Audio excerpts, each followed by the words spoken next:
energia iturri bat behar dute funtzionatzeko.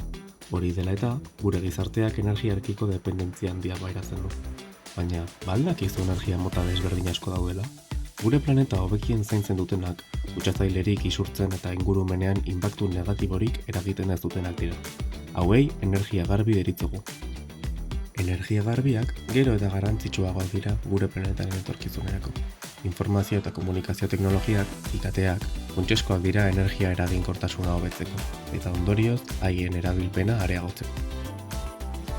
Eguzki energiak, adibidez, eguzki panel fotovoltaikoen bidez energia elektrikoa sortzeko aukera ematen du. Horrek energia kostuak murrizten ditu eta ingurumen inpaktua txikitzen du.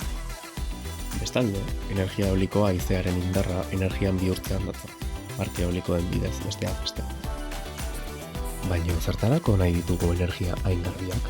Energia iturri garbi eta bereiztagarri bat izanik CO2 isuriak nabarmen murrizten dira. Etxe baten kasuan ez da inbeste nabariko, baina sortutako guzti hau edozein herriko etxe eta enpresa guztiei indarra emateko erabil daiteke. Bioenergia ere aipatzekoa da. Honek hondakin organikoen bidez energia sortzen du, baliabide naturalak direnak eta ez oso atseginak aprobetxatuz eta gainera hondakinak murriztuz. Energia garbiak, eraginkorrak eta bideragarriak dira. Adibidez, 20.000 biztanleko udaletxe bateko azterketa baten arabera, energia fotovoltaikoen bidez, urtean 66,28 gigavoltio ordu sortzeko potentziala dago.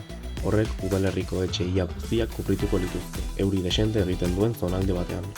Gobernuaren inbertsioa geroz eta handiagoa da, eta munduko herrialdeek konpromezua hartzen badute egun batean benetazko planeta berde batean biziko gara.